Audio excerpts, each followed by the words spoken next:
Le sujet est sur toutes les langues depuis le 20 octobre dernier, date du dépôt devant les deux chambres du Parlement du dernier budget de plein exercice du gouvernement Benkiran.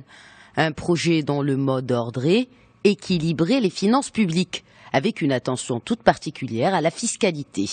L'argentier du royaume, Mohamed Boussaïd, table sur des recettes fiscales de près de 200 milliards de dirhams, essentiellement via les impôts directs ou indirects.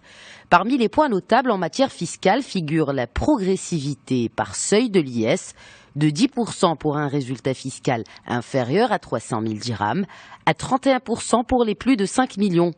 Il s'agit aussi de supprimer l'imputation de la cotisation minimale en matière de l'impôt sur la société. Une fiscalité dite plus incitative pour booster l'investissement et pour rétablir l'équité. Le projet de loi de finances veut aussi généraliser le paiement en ligne et le rendre obligatoire dès 2017. Dans le cadre de la réforme déjà initiée de la TVA, le projet propose d'entamer le processus de généralisation du remboursement de cette taxe. Et toujours dans le cadre de l'équité, dans l'immobilier cette fois, il est proposé de remplacer le tarif fixe de 60 dirhams par mètre carré par un tarif progressif adossé à la superficie du bien. Ensuite, il y a un point qui a suscité beaucoup de réactions.